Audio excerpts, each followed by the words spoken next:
दीपो हरतु मे पापं दीपज्योति नमोस्तुते। मैं पूज्य महाराज जी से आसन ग्रहण करने के लिए निवेदन करता हूं और इसी बीच अपना परम पवित्र भगवा ध्वज यहाँ स्थापित होगा। संघा अच्छा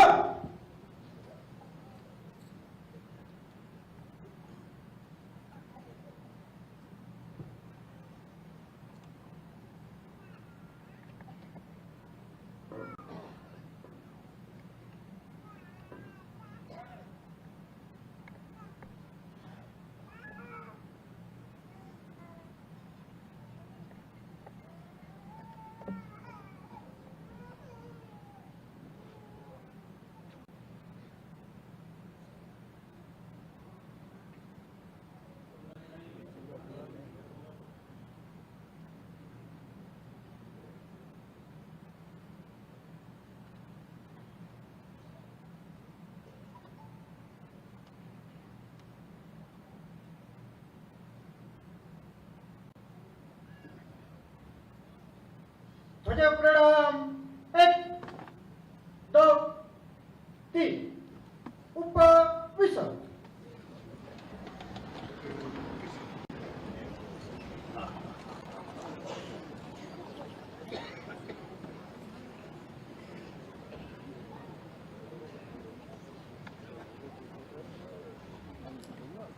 चिकित्सा नर सेवा का श्रेष्ठ माध्यम है। इस श्रेष्ठ कार्य को करते हुए राष्ट्र नारायण की सेवा में सदैव प्रस्तुत रहने वाले अपने गोरक्ष प्रांत के माननीय संघचालक डॉक्टर महेंद्र अग्रवाल जी आज इस कार्यक्रम की अध्यक्षता कर रहे हैं। हमारे बीच मंच पर उपस्थित मैं आपका हार्दिक स्वागत करता हूं। वयम राष्ट्रे जागृयां पुरोहिता, राष्ट्र को जागृत और जीवंत रखने के संकल्प के साथ श्रेष्ठ सनातन मूल्यों को चरितार्थ कर अहर्निश साधना करने वाले ऋषियों की एक सुदीर्घ एवं उज्जवल परंपरा रही है। उसी परंपरा को आगे बढ़ाने वाले सज्जनों की आशा के केंद्र अपने परम पूज्य योगी आदित्यनाथ जी महाराज, माननीय मुख्यमंत्री उत्तर प्रदेश सरकार हमारे बीच मुख्य अतिथि के रूप में उपस्थित हैं। मैं आपका हार्दिक स्वागत एवं अभिनंदन करता हूं। मन समर्पित, तन समर्पित और यह जीवन समर्पित, चाहता हूं मातृभू तुझको अभी कुछ और बीतूं। इस भाव के साथ मां भारती के चरणों में जीवन समर्पित कर देने वाले इस प्रांत के, गोरक्ष प्रांत के आदरणीय प्रांत प्रचारक श्रीमान रमेश जी भाई साहब हमारे बीच उपस्थित हैं। आपका स्वागत है। मैं श्रीमान रमेश जी से निवेदन करना चाहूँगा कि अपने संघ कार्य इत्यादि के विषय में अपने उद्बोधन यहाँ पर प्रदान करें। श्रीमान रमेश जी।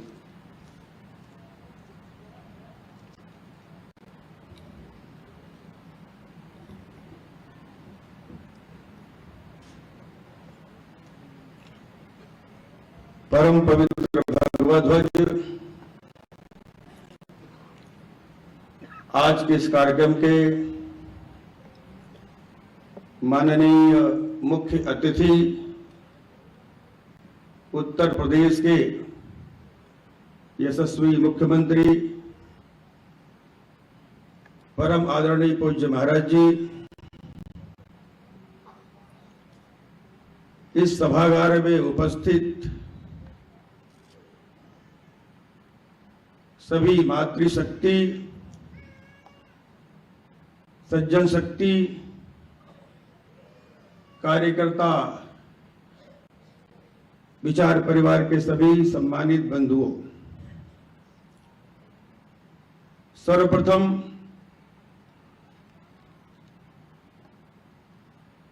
दीपावली की आप सभी बंधुओं को, माताओं को बहुत बहुत शुभकामनाएं व्यक्त करता हूं। गोरखपुर के इतिहास में आज एक नया अध्याय जुड़ रहा है। पूरे देश के अंदर एक पहला प्रयोग अपनी इस गोरखपुर की धरती पर पूज्य महाराज जी के विशेष सानिध्य में पूरे संघ परिवार के अलग अलग 28 संगठनों के कार्यकर्ताओं की गरिमामयी उपस्थिति, एक जो विशेष कार्यक्रम आज हम सब लोग यहां उपस्थित हैं, दीपोत्सव से राष्ट्रोत्सव की ओर देश का यह पहला कार्यक्रम संघ शताब्दी वर्ष पर संघ परिवार के सारे कार्यकर्ता अपने परिवार सहित गोरखपुर इस महानगर के अंदर स्थित इस सभागार का भी एक ऐतिहासिक स्वरूप है कि कार्यक्रम के निर्धारित समय से 1 घंटा पूर्व पूरा सभागार सभी कार्यकर्ता परिवारों से, संघ परिवार के कार्यकर्ताओं से पूरा सभागार भरा है। आसपास का पूरा क्षेत्र, बगल का सभागार भी एलईडी वहां लगी है, उसमें भी सारी कुर्सियां भर गई हैं। उत्साह संघ परिवार के प्रत्येक कार्यकर्ताओं में है।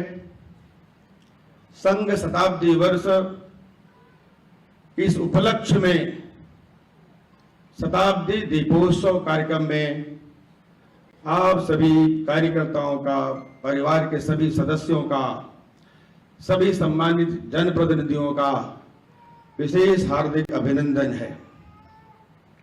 यह अवसर पहली बार है जब दीपोत्सव से राष्ट्रोत्सव की ओर हम बढ़ रहे हैं। यह देश उत्सव धर्मी देश है। उत्सव भी होता है तो उत्साह के साथ हम मनाते, ऐसी हमारी सनातन परंपरा है। उस सनातन परंपरा को संघ ने बहुत व्यवस्थित तरीके से आगे बढ़ाने का प्रयत्न किया है। जब संघ के इतिहास का हम अन्वेषण करेंगे, 100 वर्षों के संघ की साधना का भिन्न भिन्न पहलुओं पर चर्चा होगी। एक पहलू यह भी होगी, संघ कोई अलग विचार लेकर काम नहीं कर रहा है। संघ वही कर रहा है जो भारत, जिस नाते से संपूर्ण दुनिया में भारत की पहचान है, भारत और भारतीयता की संपूर्ण विश्व के अंदर एक विशेष जो पहचान है, उसी परंपरा को लेकर संघ आगे बढ़ रहा है। सनातन के उस विचार को लेकर संघ विशेष रूप से कार्य में लगा है। यूं कह सकते हैं कि सनातन, भारत और संघ तीनों एक रूप हैं, एकाकार हैं। सनातन ही संघ है, भारत ही संघ है और संघ ही सनातन और भारत है। इन सारे जीवन मूल्यों को लेकर चलने वाला देश का अद्भुत, अद्वितीय, राष्ट्र के स्वाभिमान की, सेवा समर्पण की 100 वर्ष की यात्रा पूरी करके 101 में प्रवेश करने वाला दुनिया का एक पहला संगठन है जो स्वयंसेवकों के बल पर चलता है, समाज के सहयोग से चलता है। ये दुनिया का एक पहला संगठन होगा जो स्वावलंबी है। स्वयंसेवक अपने प्रयास और परिश्रम के बल पर इस संगठन को चलाते हैं। जब संघ प्रारंभ हुआ, परम पूजनीय डॉक्टर जी ने एक सिद्धांत दिया था।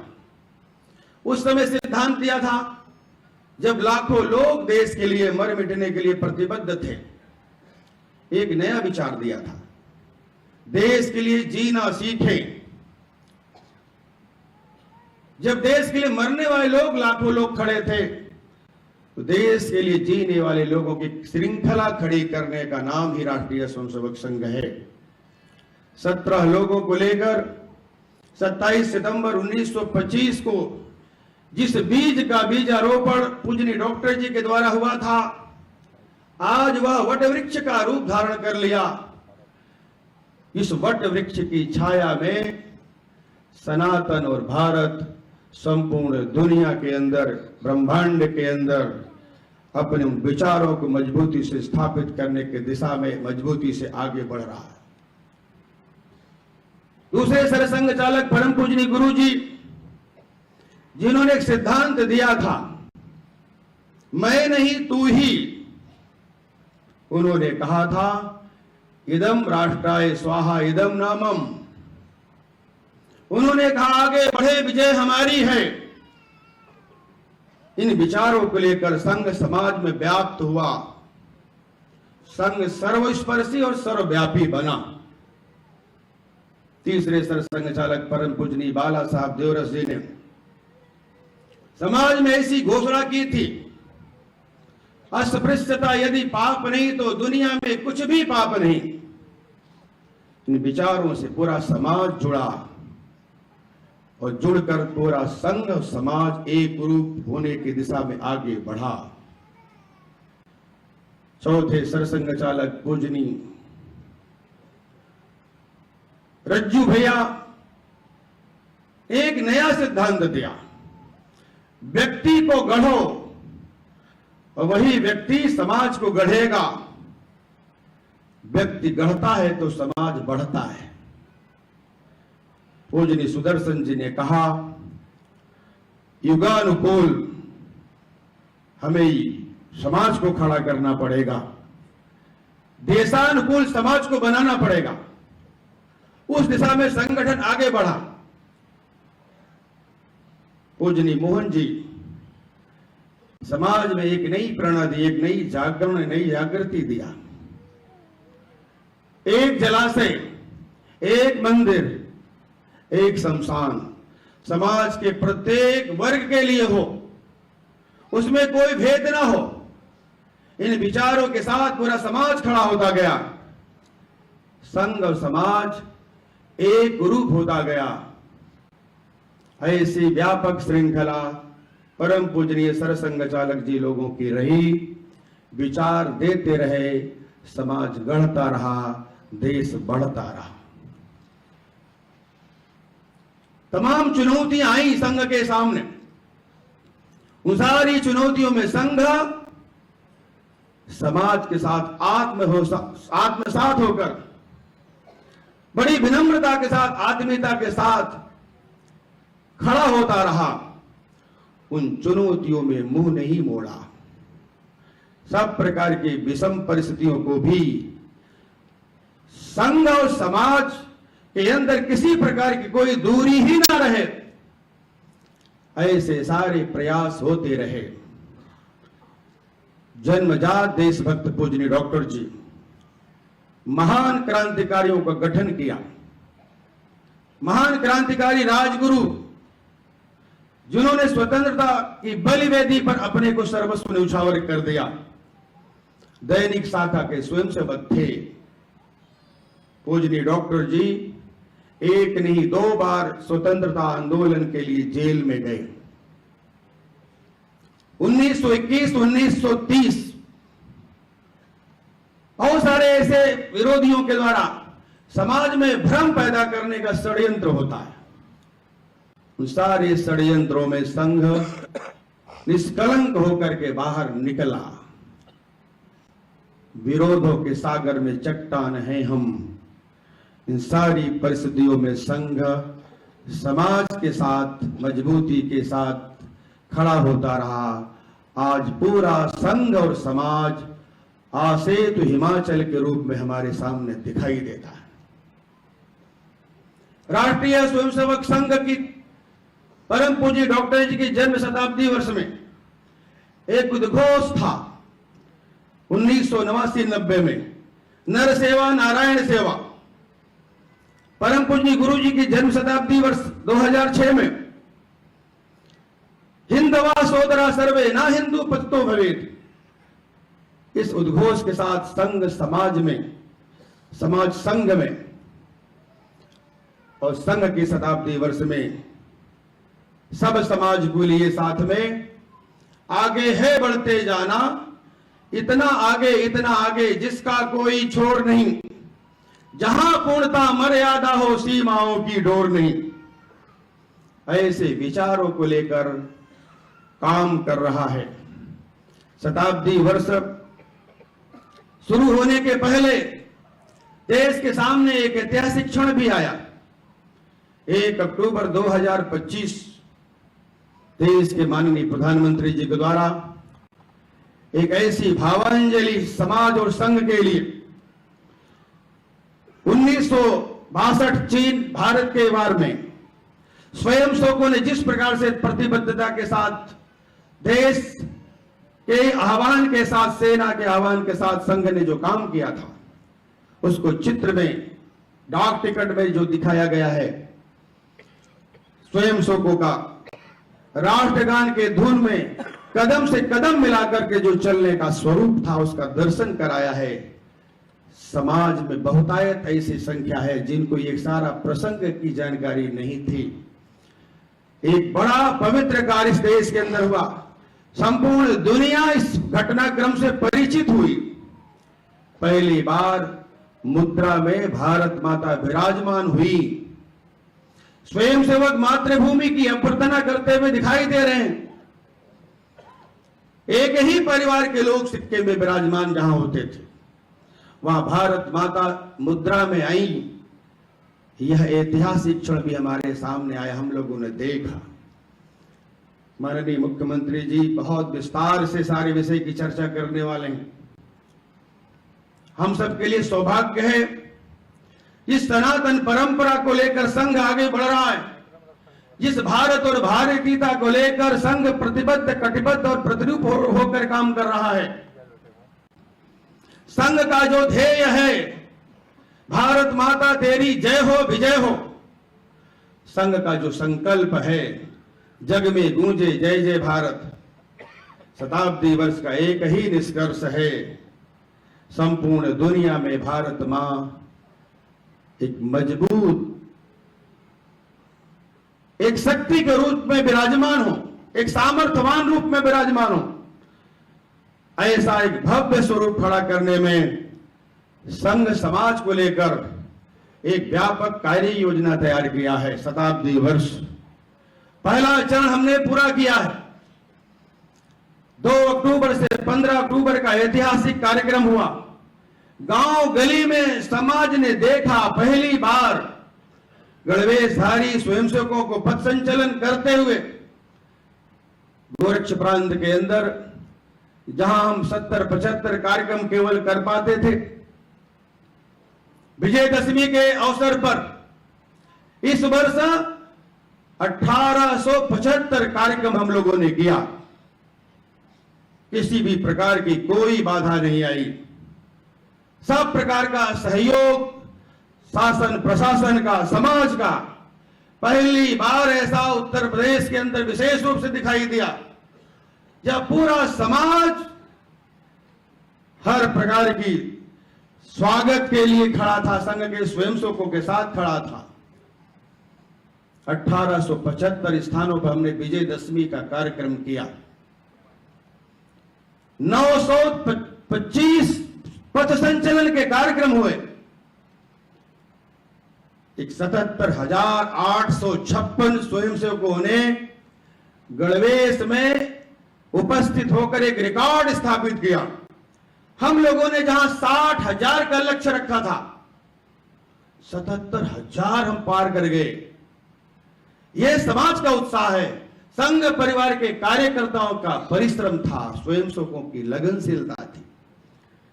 गणवेश बनवाते बनवाते 3 महीना लगातार चलता रहा प्रयास। हम जिलों का गणवेश भी नहीं दे पा रहे थे। 900 रुपया देकर स्वयंसेवकों ने गणवेश लिया। सब निर्धारित व्यवस्था बनाकर स्वयंसेवक चले। सुनकर आपको आश्चर्य होगा, हम में से बहुत लोगों ने पथ संचलन में भाग लिया होगा, माता बहनों ने भी स्वागत किया होगा, पुष्प वर्षा की होंगी। 81,000 माता बहनों ने, सज्जन शक्तियों ने उस कार्यक्रम में सहभागिता प्रकट कर एक कीर्तिमान स्थापित किया। इतनी बड़ी संख्या में लोग आए। पहला चरण जितना हम लोगों ने सोचा उससे कई गुना अधिक हम लोगों ने कर लिया। अब दूसरा चरण जो शुरू होगा, आपको बताते हुए हर्ष हो रहा, आज माननीय मुख्यमंत्री जी उस पत्रक को भी प्राप्त करेंगे। भारत माता का चित्र, पुस्तक, साहित्य जो हम लेकर गोरक्ष प्रांत के अंदर 50 लाख सनातनियों के घर जाने वाले हैं। वो कोई भी विचार के होंगे, कोई भी विचारधारा के होंगे। 50 लाख परिवारों में जाने का संकल्प है। 5 नवंबर से वह गृह संपर्क अभियान देश के अलग अलग प्रांतों में अलग अलग तिथियों में होगा।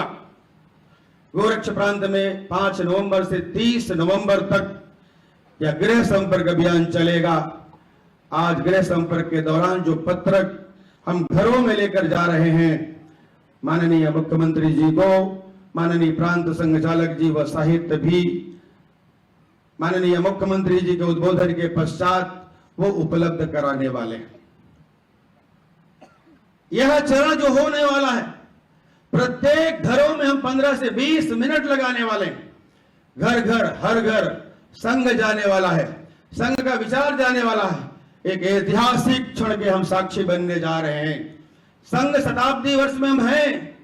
यही हमारे लिए गौरव का क्षण है, गौरव का वर्ष है।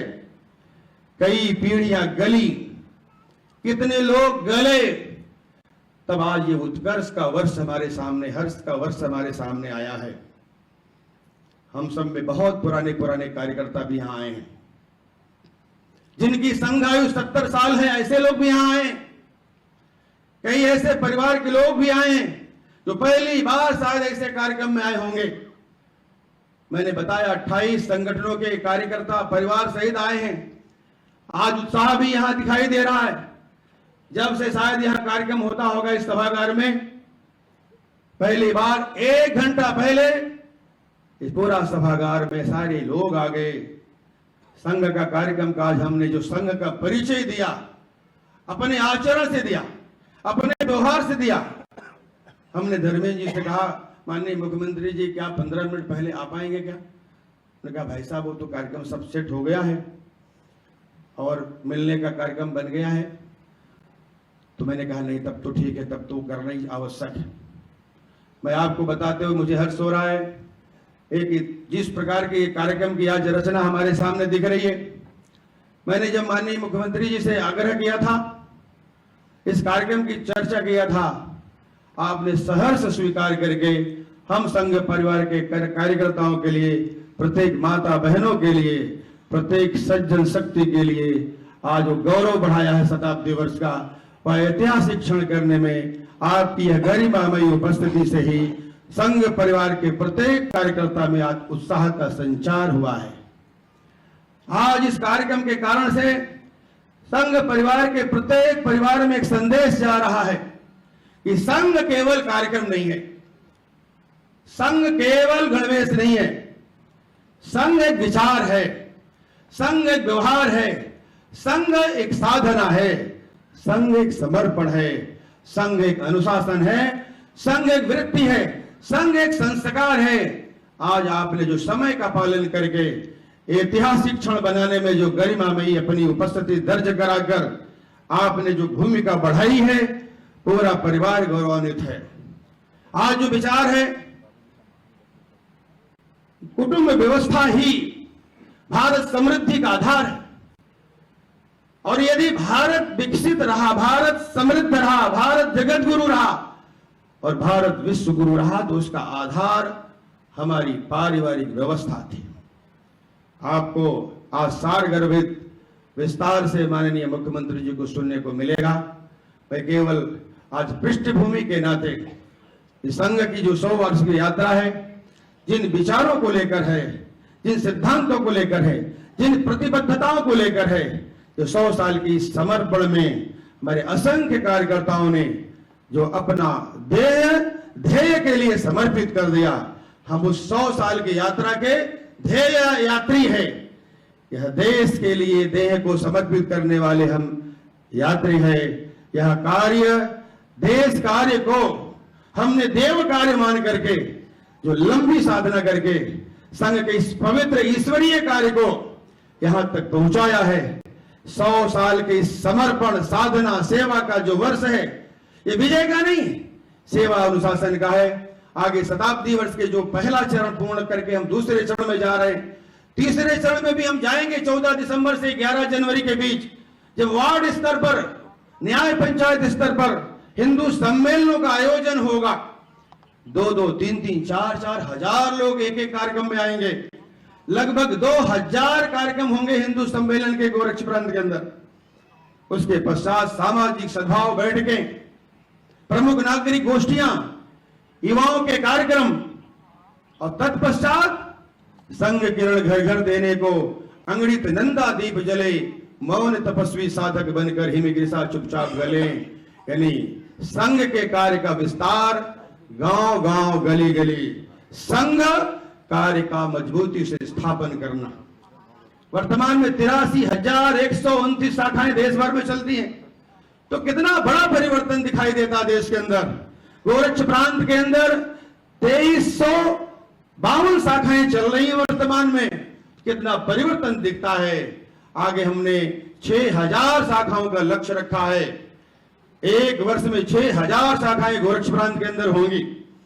उस सब हम सब कार्यकर्ताओं के प्रयास से होगा, माता बहनों के सहयोग से होगा। माता बहनें कार्यकर्ताओं को सहयोग देंगी, अभी तक देती आई हैं, इसीलिए आज सुंदर वातावरण हमारे सामने दिखाई दे रहा है। मैं अधिक समय न लेकर अपना संघ की शताब्दी वर्ष में जो हमारी भूमिका है, पूरे परिवार की भूमिका है, उसमें आज निश्चित रूप से माननीय मुख्यमंत्री जी का उद्बोधन हम सब कार्यकर्ताओं का ऊर्जा और उत्साह, उसका संचार प्रदान करने में बहुत बड़ी भूमिका निभाएगा। इतना ही निवेदन करके आप सभी बंधुओं को, माताओं को, कार्यकर्ताओं को, पूरे परिवार सहित सबको प्रणाम करते हुए अपनी वाणी को विराम देता हूं। धन्यवाद।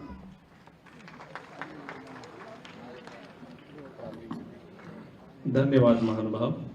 संघ परंपरा अनुसार अमृत वचन और एकल गीत के बाद माननीय मुख्यमंत्री जी का उद्बोधन हमें प्राप्त होगा।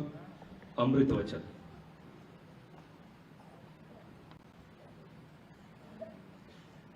राष्ट्रीय स्वयंसेवक संघ के चौथे संचालक पूजनीय सीतारमैया सुदर्शन जी ने कहा, भारत का उत्थान तभी संभव है जब व्यक्ति, परिवार और समाज एक दिशा में आगे बढ़े।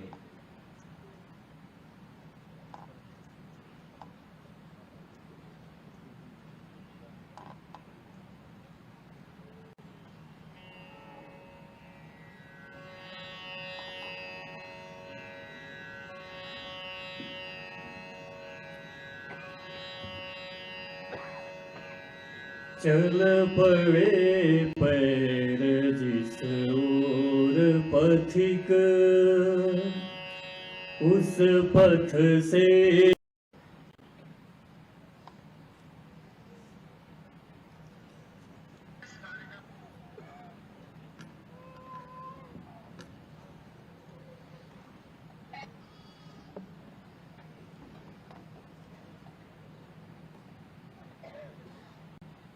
कुटुंब स्नेह मिलन एवं दीपोत्सव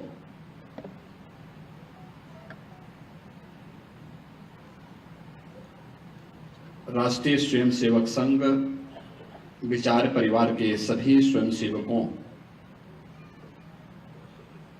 की आज के इस कार्यक्रम में अध्यक्षता कर रहे राष्ट्रीय स्वयंसेवक संघ के माननीय प्रांत संचालक डॉक्टर महेंद्र अग्रवाल जी,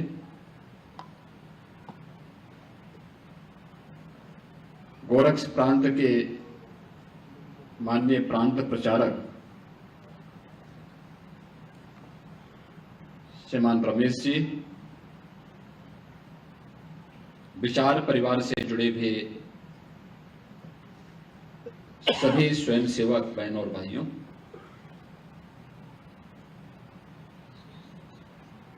मैं सबसे पहले दीपावली के पावन पर्व पर राष्ट्रीय स्वयंसेवक संघ गोरक्ष प्रांत के द्वारा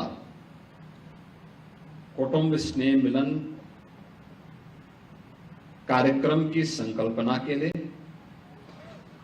हृदय से अभिनंदन करता हूं। आप सभी स्वयंसेवकों को दीपोत्सव और दीपावली के इस कार्यक्रम की और पर्व की भी हृदय से शुभकामनाएं भी देता हूं।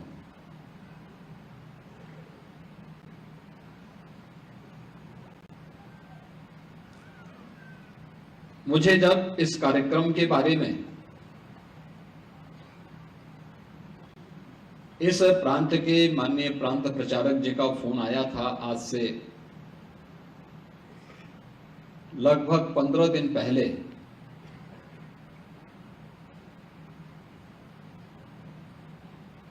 तो मैंने कहा भी होली के दौरान तो मिलन के कार्यक्रम विचार परिवार के द्वारा होता है, लेकिन कुटुंब स्नेह मिलन का दीपावली का कार्यक्रम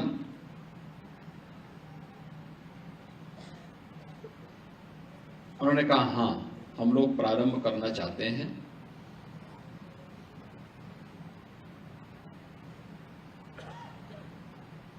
और यहां के कार्यक्रम के बाद एक सप्ताह पूर्व लखनऊ प्रांत की ओर से भी मुझे एक निमंत्रण मिला। उन्होंने कहा हम परिवार मिलन का एक कार्यक्रम करना चाहते हैं, दीपावली के अवसर पर आपकी उपस्थिति चाहते हैं। तो मैंने विनम्र अनुरोध भले ही किया कि मैं तो गोरक्ष प्रांत में पहले से ही अपना कार्यक्रम दे रखा हूं।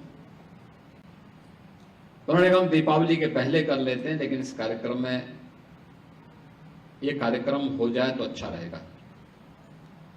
और मुझे अच्छा लगा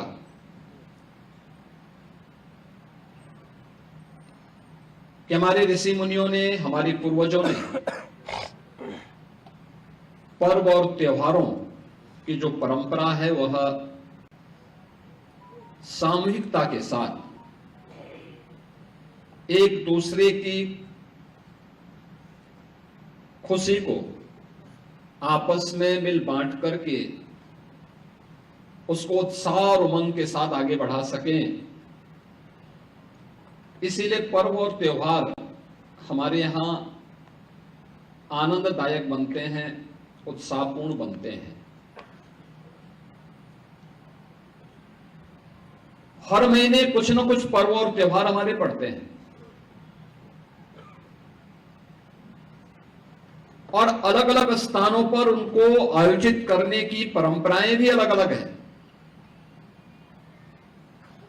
लेकिन आपको एक बात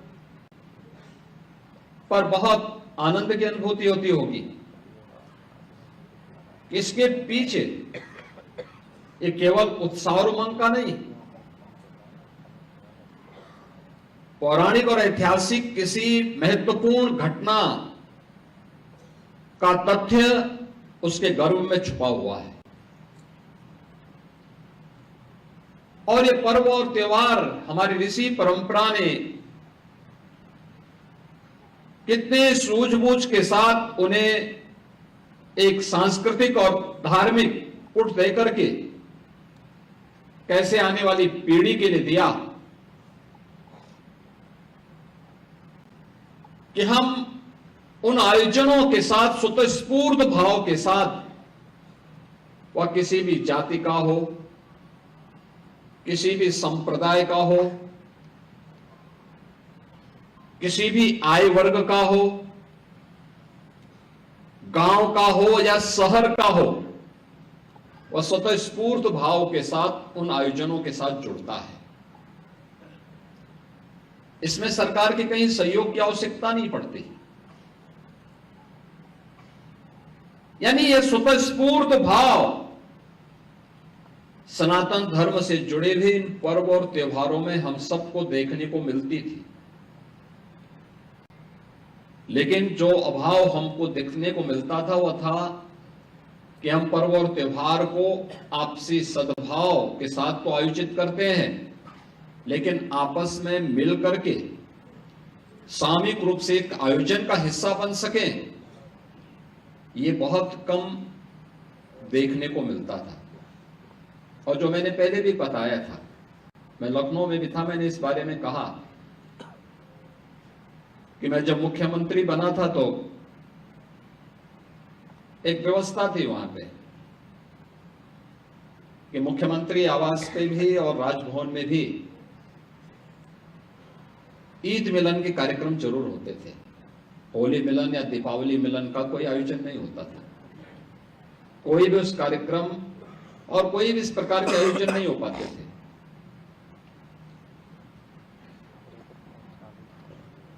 हम लोगों ने कहा कि भाई देखो, भारत की परंपरा को चाहे जैसे भी हो, लेकिन हमने अगर एक सेकुलर स्टेटस दिया है तो मुख्यमंत्री आवास को भी और राजभवन को भी उससे मुक्त रहना, उसको मानना चाहिए, और कोई भी आयोजन हम नहीं करेंगे मिलन का।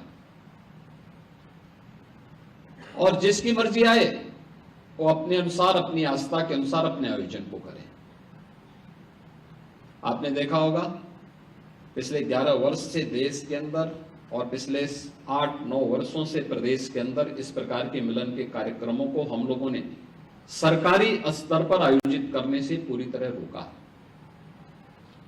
लेकिन समाज इन आयोजनों का हिस्सा बने और समाज के स्तर पर स्वतःस्फूर्त भाव के साथ एक कार्यक्रम आगे बढ़े। यह होली मिलन के कार्यक्रमों के माध्यम से राष्ट्रीय स्वयंसेवक संघ ने दशकों पहले एक कार्यक्रम आयोजित किए थे। पूरा समाज जुड़ता है, गोरखपुर में लाल डिग्गी में हो या फिर गोरखपुर में भगवान नरसिंह की शोभा यात्रा का कार्यक्रम हो, हजारों हजार की संख्या में न केवल स्वयंसेवक बल्कि आम जनमानस भी उन आयोजनों का हिस्सा बनता है, और ये हमारी सामूहिक एकता का आधार भी बनता है। पर्व और त्योहारों के पीछे का भाव भी यही है, और यह दीपावली जैसे अवसर पर, और वह भी राष्ट्रीय स्वयंसेवक संघ के शताब्दी वर्ष के उपलक्ष्य में, अगर हम इस प्रकार के कुटुंब स्नेह मिलन के कार्यक्रम के साथ जुड़ते हैं तो यह अद्भुत है, अभिनंदनीय है। और मैं इस प्रांत के माननीय प्रांत प्रचारक जी का और उनकी इस पूरी टीम का, जो इस पूरी संकल्पना के साथ जुड़े और जिन्होंने मिलन के इस कार्यक्रम को, कुटुंब स्नेह मिलन के इन कार्यक्रमों को मूर्त रूप देकर के इसे आज एक साथ 28 विचार परिवार से जुड़े हुए सभी स्वयंसेवक परिवारों को एक मंच दिया है, अत्यंत अभिनंदनीय है। और मैं इस अवसर पर आप सभी का हृदय से अभिनंदन करता हूं। दीपावली के 5 दिवसीय आयोजन की आप सभी को अपनी शुभकामनाएं भी देता हूं। यह आयोजन राष्ट्रीय स्वयंसेवक संघ की शताब्दी वर्ष के 100 वर्षों के इस कार्यक्रम का हिस्सा तो है। याद रखना, 100 वर्ष की एक यात्रा, और निसंदेह यह भारत का सौभाग्य है कि भारत के पास राष्ट्रीय स्वयंसेवक संघ जैसा एक बिना किसी सरकार के सहयोग से संचालित होने वाला, स्वयंसेवकों के सहयोग से संचालित होने वाला एक स्वयंसेवी संगठन है। दुनिया के अंदर बहुत देश हैं, लगभग 200 देश हैं, समृद्धि भी उनके पास है, लेकिन उनके पास कोई ऐसा संगठन नहीं है, कोई ऐसी संस्था नहीं है जिसकी केवल एक ही ध्येय निष्ठा हो, और वह है राष्ट्र प्रथम। एक ही भाव है, अपने राष्ट्र के प्रति समर्पण का भाव। और विगत 100 वर्षों से जिस शानदार यात्रा को राष्ट्रीय स्वयंसेवक संघ के नेतृत्व में भारत ने देखा है, भारत ने उसको जिया है, और भारत के लोग आज उसमें उसके अनुशासन से उसकी पहचान को देख रहे हैं। शताब्दी वर्ष के अवसर पर गणवेशधारी स्वयंसेवकों के द्वारा जब हर स्तर पर निकाली गई पथ संचलन के कार्यक्रम थे, हजारों हजार स्वयंसेवक उस पथ संचलन के कार्यक्रम में रहे, लेकिन कहीं कोई अनुशासनहीनता नहीं थी, कहीं कोई अव्यवस्था नहीं थी, कहीं कोई अराजकता नहीं थी। अगर प्रशासन ने कहा कि नहीं यहां पे नहीं जाना है, उन्होंने अपना कार्यक्रम स्थगित कर दिया।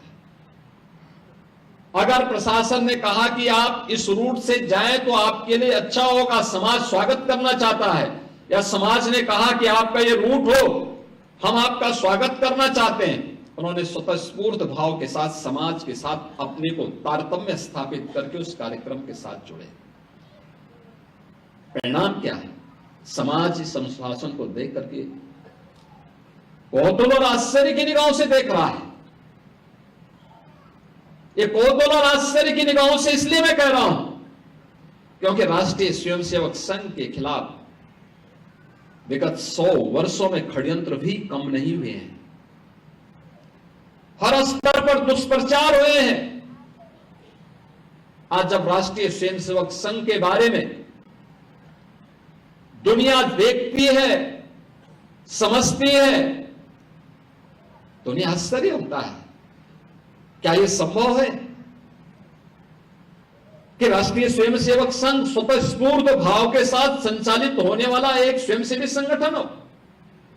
क्या यह संभव है? लेकिन हां, भारत के अंदर संभव है। भारत ने वह करके दिखाया है, और आज कोटि कोटि स्वयंसेवक इस अभियान के साथ जुड़ करके अपने 100 वर्ष के इस यशस्वी कार्यकाल को दुनिया को साक्षी बना रहे हैं।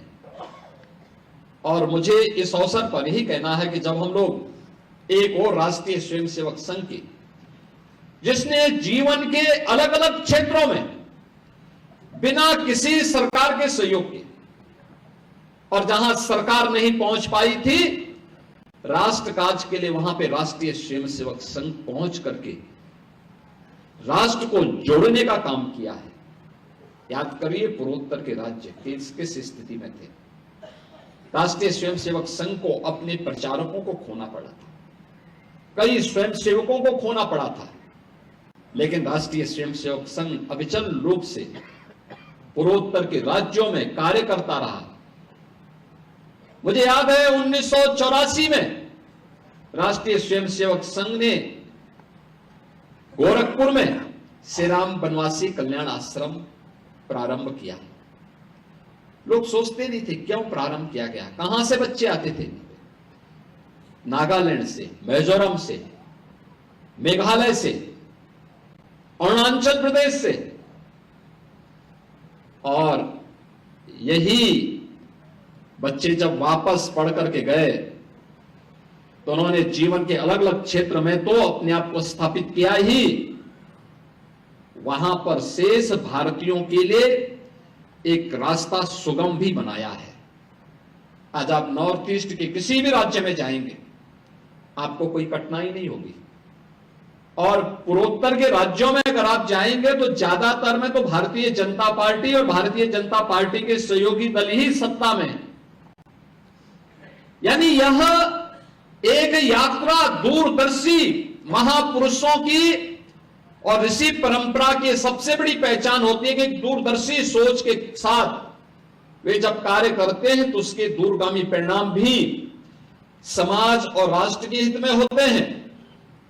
देश के अंदर नक्सली क्षेत्रों में, वनवासी क्षेत्रों में किसी भी सरकार से बेहतरीन कार्य राष्ट्रीय स्वयंसेवक संघ ने अपने दम पर, अपने बल पर, अपने स्वयंसेवकों के समर्पण से संपन्न किया है। शिक्षा के क्षेत्र में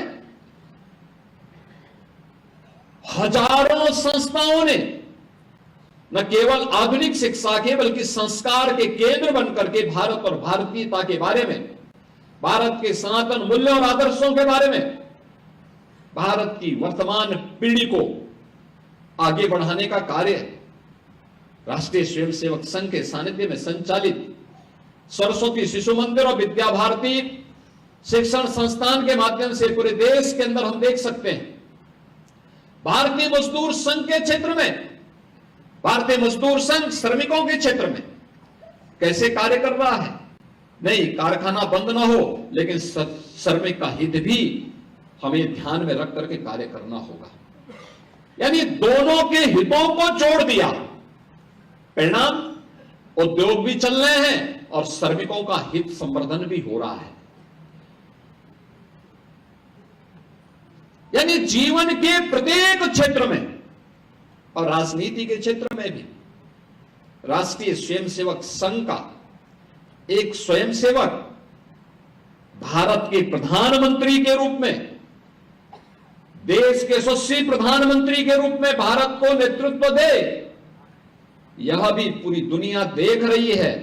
और उनके बिना रुके, बिना डिगे, बिना झुके भारत को दुनिया की सबसे बड़ी ताकत के रूप में स्थापित करने की राष्ट्र प्रथम भाव के साथ कार्य करने का जो जज्बा है, आज पूरी दुनिया उसे आत्मसात करती हुई दिखाई दे रही है। यानी कोई भी ऐसा क्षेत्र नहीं है जिसमें राष्ट्रीय स्वयंसेवक संघ ने पिछले 100 वर्ष की अपनी इस यात्रा के दौरान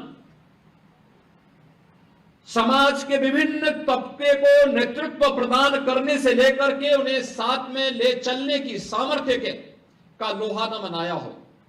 हर एक क्षेत्र में यह हमें देखने को मिला है।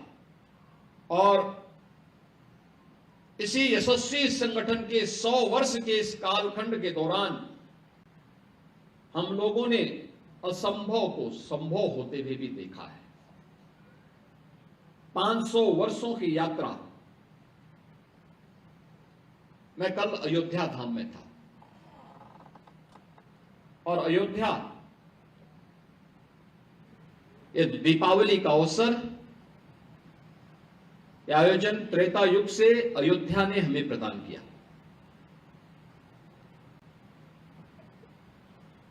आज से 5 वर्ष पहले, 7 वर्ष पहले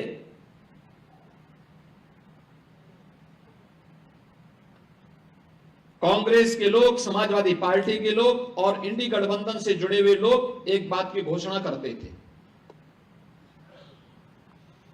और हमेशा प्रश्न पूछते थे, क्या अयोध्या में राम मंदिर बना पाओगे? हम लोग कहते थे जरूर बनेगा। संघ का स्वयंसेवक कहता था जरूर बनेगा। उनमें बंदिशें लगती थी, लाठी और गोली उन पर चलाई जाती थी, लेकिन उसके मुंह से एक ही शब्द निकलता था और एक ही नारा निकलता था कि रामलला हम आएंगे, मंदिर वहीं बनाएंगे। ये जो भाव था, एक स्वर में जब लाखों लाख स्वयंसेवक एक साथ बोला, परिणाम भी हमारे सामने आया है। परिणाम भी हमारे सामने है।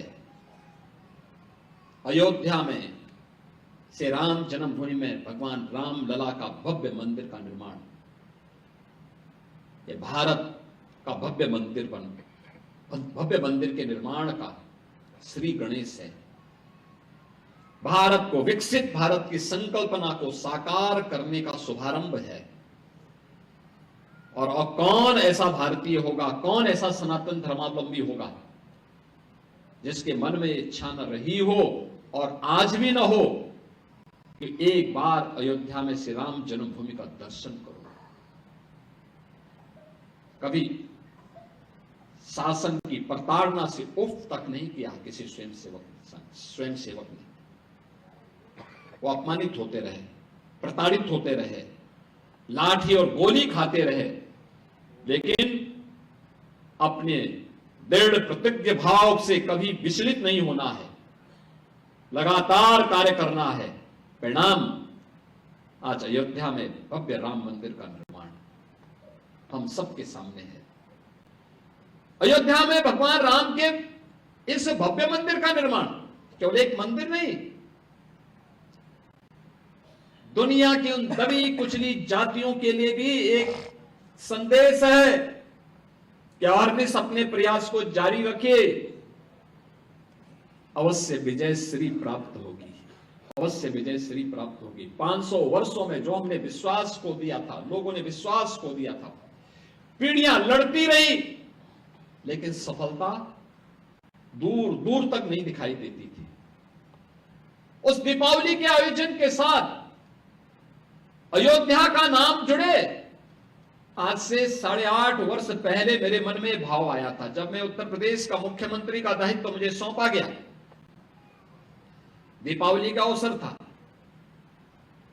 उस समय प्रशासनिक अधिकारी आए मेरे सामने, उन्होंने कहा कि साहब दीपावली के अवसर पर हम आपके प्रशासन की तरफ से सभी सीनियर अधिकारी दीपावली की शुभकामना देने के लिए आना चाहते हैं, किस दिन और किस समय हम लोग आ जाए। मैंने कहा दीपावली के अवसर पर तो मैं गोरखपुर में रहूंगा, और गोरखपुर में भी मेरा बनटांगिया गांव में कार्यक्रम रहता है। तो उन्होंने कहा साहब फिर प्रशासन के अधिकारी, मैंने कहा भी प्रशासन के अधिकारी अपना वो देखें, अपना कार्य करें और मेरी चिंता मत करिए। फिर मेरे मन में आया कि पहली दीपावली है, और पहली दीपावली बनटांगिया में तो हम आयोजित करेंगे ही, लेकिन बनटांगिया के साथ साथ हमें इस पूरे अयोध्या धाम से इस आयोजन को आगे बढ़ाना चाहिए। तो मैं अपने कुछ अधिकारियों को अयोध्या भेजा। मैंने कहा मालूम करो, देखो क्या स्थिति है अयोध्या में, दीपावली में कैसा आयोजन होता है। तो मैं देख करके भौचक था, दिया तले अंधेरा। पूरे देश के अंदर दीपावली का उत्सव होता है, लेकिन अयोध्या में अंधकार रहता था, क्योंकि सरकारें तो अपेक्षित कर ही रखी थी। बिजली भी बामुश्किल 2 घंटे 3 घंटे वहां आ जाती थी, जैसे गोरखपुर में होता था 17 के पहले। गंदगी का अंबार रहता था। राम जी की पेड़ी में जल सरयू जी से उड़ेला तो जाता था, लेकिन वहीं सड़ता था, बाहर निकलने का रास्ता नहीं था। घाट टूटे हुए थे, गंदगी का अंबार था। पूरी अयोध्या के अंदर वीरानी जैसी स्थिति थी। अयोध्या की इस स्थिति को देख करके मन में खिन्नता भी होती थी,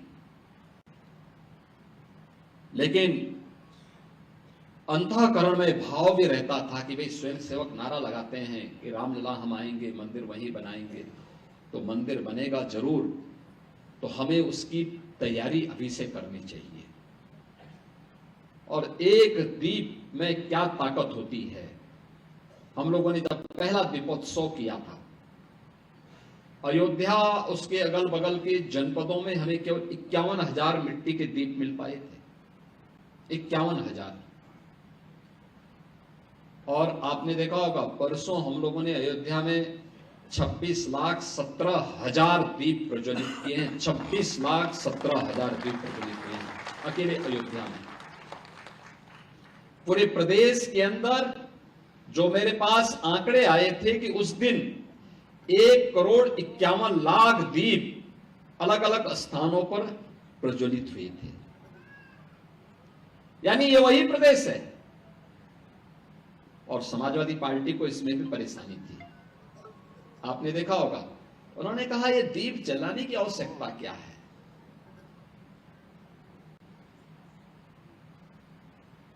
प्रश्न देखिए आप, उन्होंने कहा इससे अच्छा मोमबत्ती जला लेते, इसकी आवश्यकता क्या है। यानी वो अन्नदाता किसान का अपमान कर रहे हैं, क्योंकि जो तेल आएगा वो किसान के पास से तो आएगा। मिट्टी का बर्तन जो बना रहा है हमारा कुमार और प्रजापति समुदाय का व्यक्ति बना रहा है। हमने उस प्रजापति समुदाय के बंधु के लिए भी व्यवस्था की है कि अप्रैल से जून तक हर तालाब की मिट्टी को निकाल करके लेके जाए, फ्री में मिट्टी के बर्तन बनाए। सोलर चाक या फिर इलेक्ट्रिक चाक उन्हें प्रदान किया गया, ट्रेनिंग दी गई।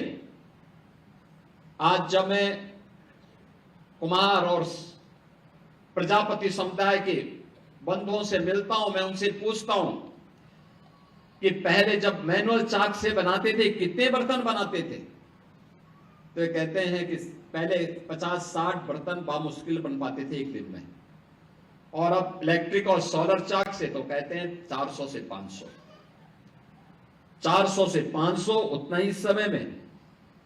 और यही नहीं, उसी समय मैं कहता हूं मैं सोलर और इलेक्ट्रिक चाक भी है तो 400-500 ये बन गया, और मिट्टी फ्री, तो बर्तन के दाम भी तो कुछ कम होंगे। वो कहते हैं हाँ, प्लास्टिक फ्री अभियान के साथ हम जोड़ करके सरकार के इस मिशन को आगे बढ़ाएंगे और पर्यावरण का संरक्षण करने में योगदान देंगे। देखिए कितना बड़ा कार्य कर रहे हो, एक आर्थिक स्वावलंबन के पथ पर अग्रसर हो रहे हैं, पर्यावरण बचाने में अपना योगदान दे रहे हैं। सिंगल यूज प्लास्टिक का उपयोग हम न करें, बल्कि उसी रेट पर उसके समकक्ष हम मिट्टी के बर्तन बना करके देंगे, दिया बना करके देंगे, या चीन से बने हुए दिया नहीं उपयोग करने देंगे, बल्कि यहीं पर बने हुए दीप और यहीं पर बनी हुई लक्ष्मी और गणेश जी की प्रतिमा दीपावली के अवसर पर हमारे घरों में पूजन हो। यह तब संभव हो पाया है जब हमारे कुम्हार और प्रजापति समुदाय के व्यक्ति को फ्री में मिट्टी मिलना प्रारंभ हुआ, जब उसको सोलर और इलेक्ट्रिक चाक प्राप्त हुआ। हमारा अन्नदाता किसान तिलहन उत्पादन में इसलिए आगे बढ़ा है क्योंकि उसके तेल की खपत अब इन दियों में भी हो गई है और घर घर में हो रही है, उसकी भी आमदनी बढ़ी है। आप मार्केट के बारे में मालूम करिए, मार्केट में क्या उछाल था। यह उछाल इसलिए क्योंकि अंतिम पायदान पर बैठे हुए व्यक्ति के जेब में भी पैसा था। जब पैसा था तो वह खरीदारी करने के लिए मार्केट में गया। ये चेन जब बनती है, साइकिल जब बनती है, तब समाज भी समृद्ध होता है और राष्ट्र भी समृद्धि के नए नए प्रतिमान स्थापित करता है। आज भारत की जो प्रगति है, आज भारत दुनिया की अगर चौथी अर्थव्यवस्था बना है और इस वित्तीय वर्ष में तीसरी अर्थव्यवस्था के रूप में दुनिया के अंदर स्थापित होने वाला है, उसके पीछे इस सोच को भी उसके साथ जोड़ा गया है। यह सोच भी उसके पीछे है जिसमें समाज के प्रत्येक तबके के लिए कुछ ना कुछ कार्य और पर्व और त्योहार उसके जीवन में भी हो। मुझे याद है आज से 17-18 वर्ष पहले गोरखपुर के गुलरिया के पास के औरंगाबाद गांव की ओर से मैं जा रहा था। मैं सांसद था यहाँ का।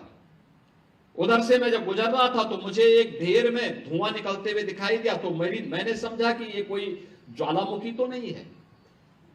तो मैंने गाड़ी रोकी तो मैंने वहां पे कुछ लोग थे, मैंने कहा ये धुआं कैसे उड़ रहा है भाई, कोई ज्वालामुखी तो नहीं फट गया क्या यहाँ? उन्होंने कहा ज्वालामुखी नहीं जी, हम मिट्टी के बर्तन पका रहे हैं। हमने कहा बहुत बड़ा ढेर है। कहाँ? तो मैं उतरा, मैंने कहा कैसे बर्तन तुम पकाते हो बताओ चलो।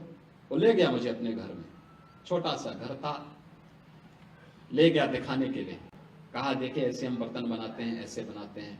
और मैंने कहा इसमें जो एक कलर आता है, ये रंग, उन्होंने कहा ये मिट्टी हम ऐसे इस आंच में पकाते हैं, आंच के अनुसार उसमें अपने आप ही कलर भी चढ़ता है। तो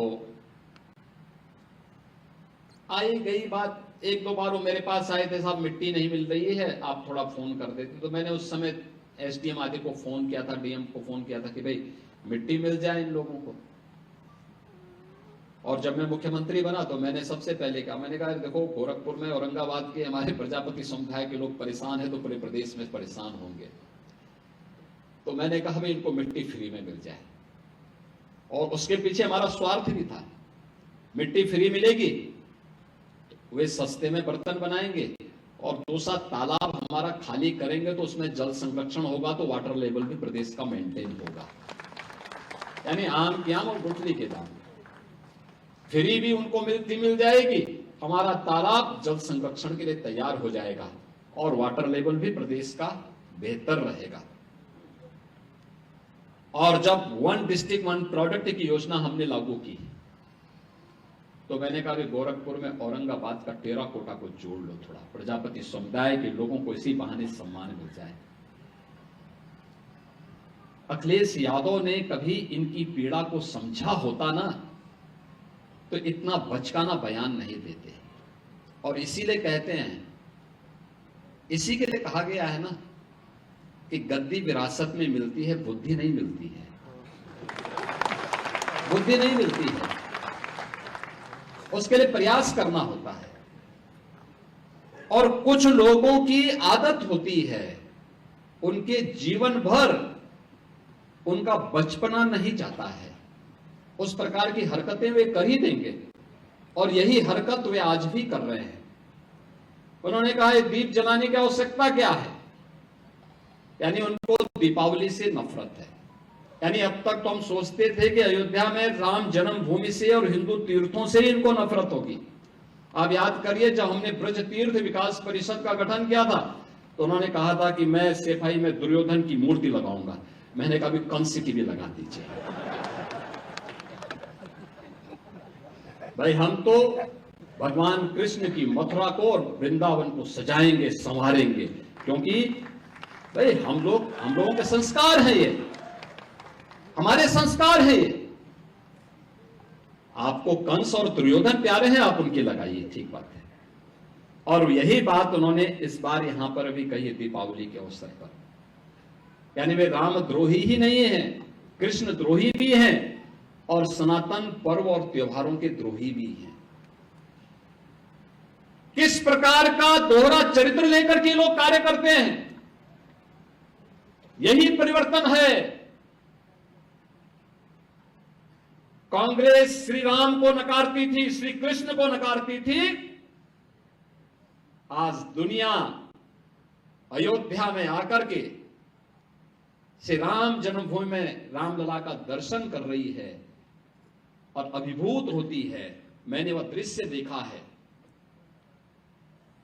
जब अयोध्या धाम में 22 जनवरी 2024 को प्रधानमंत्री मोदी जी के कर कमलों से रामलला विराजमान होने के उपरांत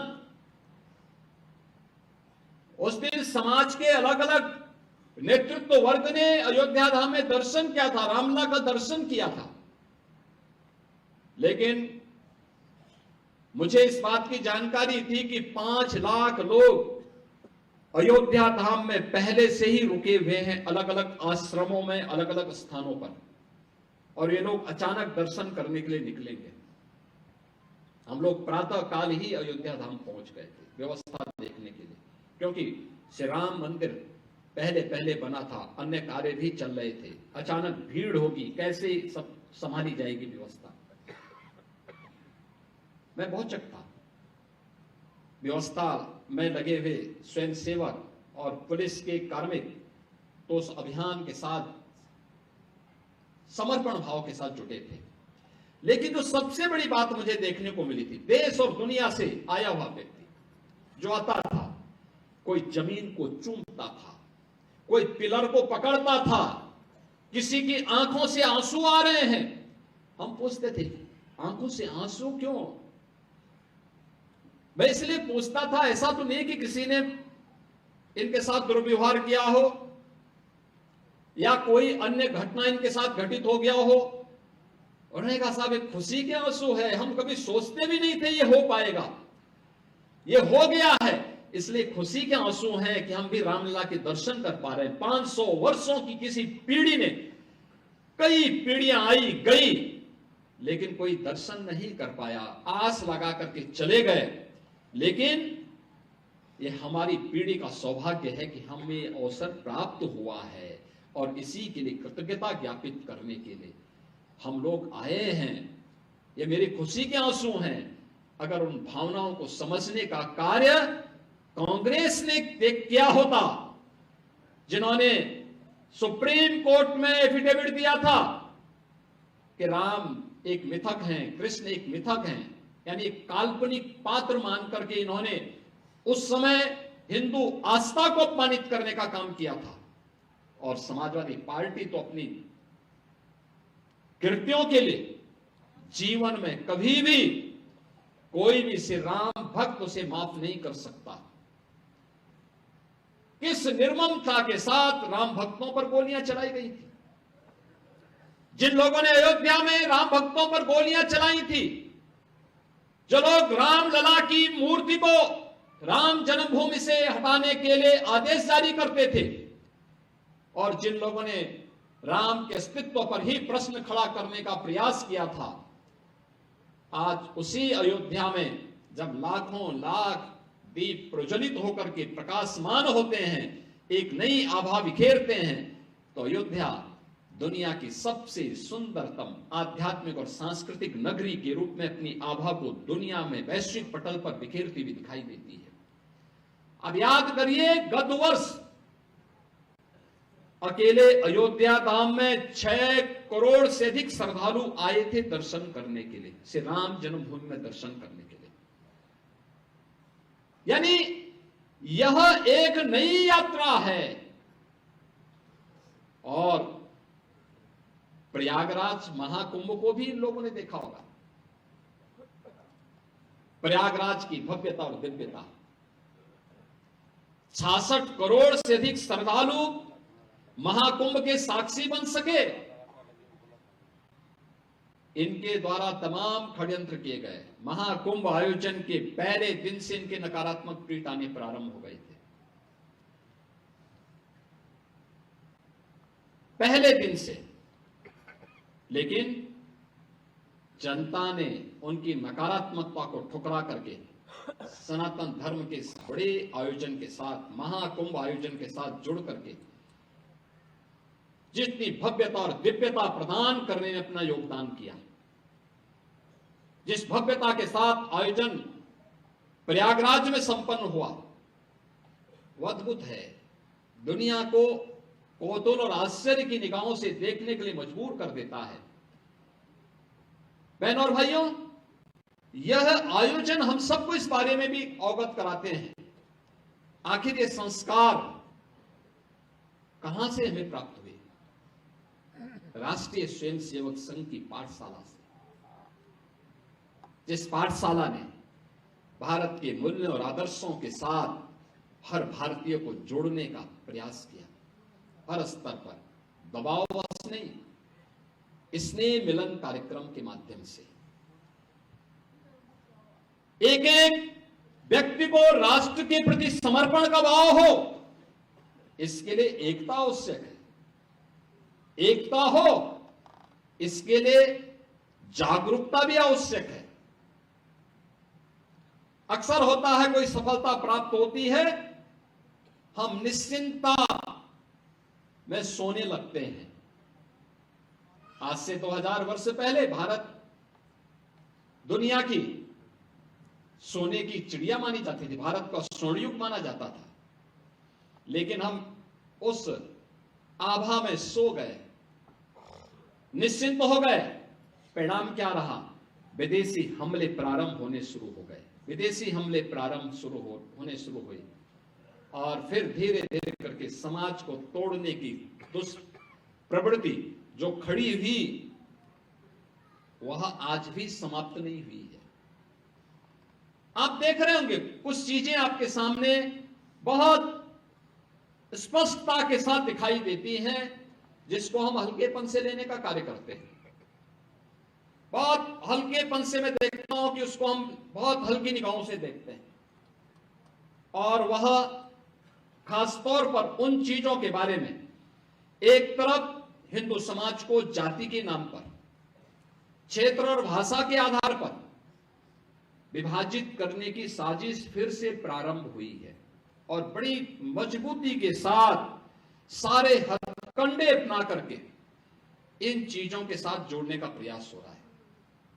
आप मुझे बताओ, कोई महापुरुष किसी जाति विशेष का होता है? उसका योगदान जाति विशेष के लिए होता है? महापुरुष तो महापुरुष है, पूरे समाज का है, पूरे राष्ट्र का है, वो राष्ट्र नायक है, राष्ट्र के आराध्य है। फिर उन्हें जातीय संकीर्णता के दायरे में बांध करके सामाजिक एकता को छिन्न भिन्न करने की कुत्सित चेष्टा क्यों? लेकिन ये हो रहा है। सोशल मीडिया प्लेटफॉर्म पर फेक अकाउंट बना करके जाति जाति के बीच में वैमनस्यता और विषवमन करने की एक नई दुष्प्रवृत्ति प्रारंभ हुई है। कौन इसके प्रति सतर्क करेगा? समाज को इसके प्रति कौन जागरूक करेगा? एक और सनातन धर्म से जुड़े हुए पर्व और त्योहारों के बारे में नकारात्मक टिप्पणियां, भारत के आराध्य देवों के प्रति अपमानजनक टिप्पणियां, भारत के महापुरुषों को जातीय आधार पर विभाजन की कुत्सित चेष्टा, और दूसरी ओर देश के अंदर लव जिहाद और धर्मांतरण जैसी कुत्सित समाज विरोधी और राष्ट्र विरोधी गतिविधियों को कैसे प्रश्रय दिया जा रहा है, हम आज भी उसको देखने और समझने में थोड़ा सा अभी भी कोताही बरत रहे हैं। याद रखना, कालनेमी, ताड़का और शूर्पणखा, ये तीन जो पात्र हैं रामायण कालखंड के, इनकी प्रासंगिकता समाज तोड़ने के बारे में वह हर युग में रही है और वह हर युग में उस रूप में अपनी मौजूदगी से अपने षड्यंत्रों को अंजाम देने के लिए तैयार करते रहे। हमें आज भी उस दुष्प्रवृत्ति से अपने को सचेत रखना पड़ेगा, जो भोली भाली जनता को बहकाने का काम कर रहे हैं, जो आपके परिवारों के अंदर घुस करके हिंदू बेटियों के साथ छल कपट करके, प्रपंच करके, खिलवाड़ करके करने का कुत्सित कार्य कर रहे हैं। आपने अभी देखा होगा कैसे छद्म नाम पर ये लोग कार्य करते हैं। वह छद्म नाम आपने अभी विगत दिनों देखा होगा, बलरामपुर जिले में, उत्तर प्रदेश के बलरामपुर जिले में जलालुद्दीन उर्फ छांगुर के षड्यंत्रों को आपने देखा होगा। किस रूप में वह व्यक्ति कालनेमी बनकर के उस पूरे क्षेत्र में षड्यंत्रों को अंजाम दे रहा था। नाम उसका जब कार्रवाई हो रही थी और हम लोगों ने लगभग 3 वर्षों से अपनी टीम को बिठाया हुआ था अलग अलग जगह की, भाई देखो इसकी गतिविधि को वॉच करना है, देखना है, और वक्त आने पर फिर जब पूरा मटेरियल इकट्ठा हो जाएगा तो हमारी प्रभावी कार्रवाई होगी। 3 वर्ष से हम लोग लगातार कर रहे थे, लगातार मैं हर महीने इसकी समीक्षा भी करता था, क्या प्रोग्रेस है, क्या प्रोग्रेस है, क्या प्रोग्रेस है। और प्रोग्रेस जब तक अंजाम तक पहुंचता, वो 6 महीने पहले वहां से भाग गया। मैं नाराज हुआ टीम पे कि भाई ये तो हमारा तो पूरा मिशन ही फेल हो रहा है। आप आश्चर्य करेंगे, मेरे अलावा मेरे साथ जो टीम के साथ लगी हुई टीम थी, उसके अलावा कोई भी अन्य वरिष्ठ अधिकारी या जनप्रतिनिधि ये नहीं मानता था कि इसका नाम जलालुद्दीन है, वो मानते थे छांगुर बाबा है।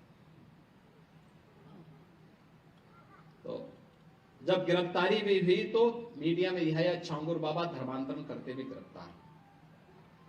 हमने कहा भी छांगुर नहीं है, इस कालनेमी का वास्तविक नाम रखो, इसका नाम जलालुद्दीन है। ये धर्मांतरण करवाता था और राष्ट्र विरोधी गतिविधियों में लिप्त था, तमाम प्रकार की राजक गतिविधियों में लिप्त था। इसने रेट तय कर रखे थे कि अपर कास्ट की बालिका के लिए कितना पैसा देगा, पिछड़ी जाति की बालिका के लिए कितना देगा, अनुसूचित जाति की बालिका के लिए कितना पैसा देगा, और पैसा कहां से आ रहा है। पैसे का स्रोत आपको भी नहीं मालूम होगा, वो कोई दूसरे देश से नहीं आ रहा है, आप ही के पास से। आप जब कोई सामान खरीदते हैं तो सामान खरीदते समय एक चीज जरूर देखिए, क्या उसमें हलाल सर्टिफिकेशन तो नहीं लिखा हुआ है। यानी हर वस्तु में हलाल सर्टिफिकेशन। हमने यूपी में बैन किया है, मुझे लगता है कि आज यूपी के उत्तर प्रदेश के अंदर कोई उसको खरीदने का या कोई बेचने का दुस्साहस नहीं करेगा। लेकिन आप आश्चर्य करेंगे, साबुन का भी हलाल, कपड़े का भी हलाल, दिया सिलाई का भी हलाल। मैं भौचक था, एक अधिकारी बोला साहब इसमें, मैंने कहा भी देखो नहीं नहीं नहीं एक षड्यंत्र है भाई। मैंने कहा माचिस तो झटका वाला है, आप एक झटके में लगाएंगे तो तभी आग जलेगा, आप हलाल करते रहेंगे तो कभी जलेगी नहीं वो माचिस। तो मैंने कहा इससे बड़ा झूठ क्या हो सकता है। आप सोचो, और हमने जब कार्रवाई प्रारंभ की 25,000 करोड़ रुपए देश के अंदर हलाल सर्टिफिकेशन से होता है, और भारत सरकार की या राज्य सरकार की किसी भी एजेंसी ने उन्हें मान्यता नहीं दी है। इस सारा का सारा पैसा आतंकवाद के लिए, लव जिहाद के लिए और धर्मांतरण में दुरुपयोग होता है। और इसीलिए उत्तर प्रदेश ने इसके खिलाफ बड़ी कार्रवाई प्रारंभ की है कि हलाल सर्टिफिकेशन के नाम पर भारत के उपभोक्ताओं का शोषण करने वालों के खिलाफ सख्त कार्रवाई होनी ही चाहिए। और इस कार्यक्रम को हमें भी सतर्कता पूर्वक देखना चाहिए। कोई सामान खरीदते हैं तो जरूर देखिए कि जीएसटी हमें देना है, लेकिन यह भी देखिए कि हलाल सर्टिफिकेशन के नाम पर एक फूटी कौड़ी भी नहीं देनी चाहिए, क्योंकि जितना पैसा जाएगा ये सभी के सभी पैसा आपके खिलाफ षड्यंत्र में वह जाने वाला है। और यही होता है। और ये बड़ा षड्यंत्र किस स्तर पर हो रहा है। छांगुर एक नमूना के रूप में जलालुद्दीन को हम लोगों ने बलरामपुर में गिरफ्तार करके जेल के अंदर भेजा है। ऐसे जलालुद्दीन, ऐसे छांगुर आपके अगल बगल के भी क्षेत्र में कहीं ना कहीं बैठे होंगे, छुपे होंगे, छद्म भेष में छुपे होंगे, अन्य रूप में बैठे होंगे। उनकी गतिविधियों पर नजर रखना, उनको बहुत सतर्कता पूर्वक देखना। दूसरा, कुछ चीजें हैं जो हमें थोड़ा सतर्क होकर के देखना होगा। मैं अक्सर इस बात को देखता हूं, हमारे यहां हम लोग इस बात को अक्सर चर्चा करते हैं।